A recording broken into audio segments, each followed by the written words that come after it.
The girls have been a little tentative at first about how much improvement Bryan's made. Any little improvement that he would make, they were his little cheering squad. I mean, when I was a kid, I had a typical childhood. No signs, no symptoms, and then when I was 12, 13, right in there, we started having symptoms.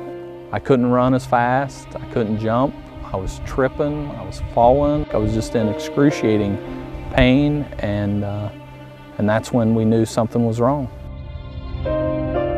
So I've been diagnosed with CIDP for over 20 years. CIDP stands for Chronic Inflammatory Demyelinating Polyneuropathy.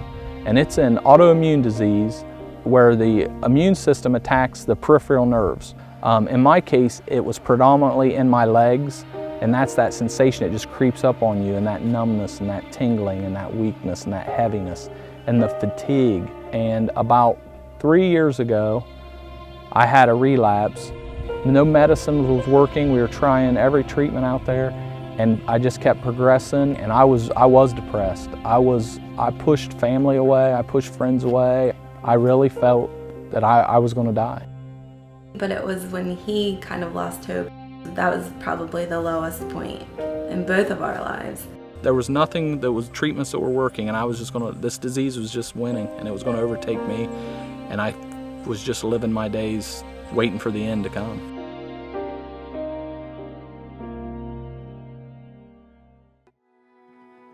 So I'm at this dark point. I think it's the end, and I search on the internet for patients who have CIDP who no longer receive treatment. But what I found was people talking about this stem cell transplant in Chicago and how they were touting this as the cure. So we go out to Chicago for the evaluation. We did the test, and they came back and they're like, yeah, you're a candidate, you're in. And I felt like I hit the lottery.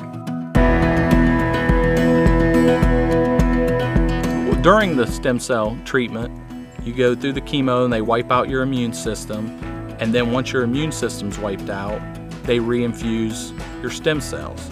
2 days after my stem cell transplant, I was getting a shower, and the showers are all tile.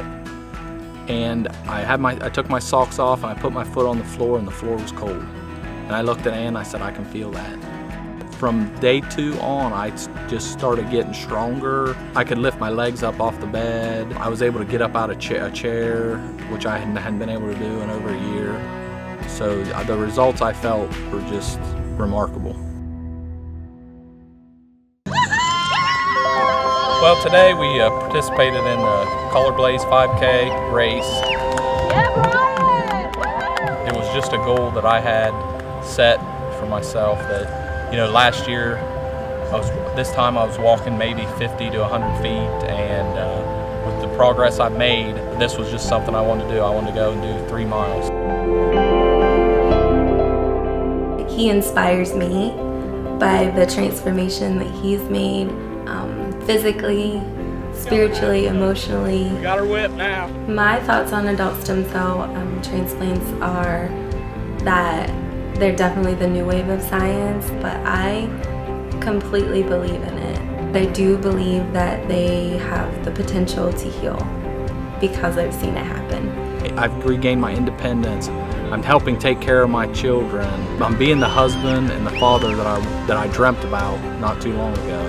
And for that, I'm just thankful and amazed. My name's Bryan Hinkle, and adult stem cell saved my life.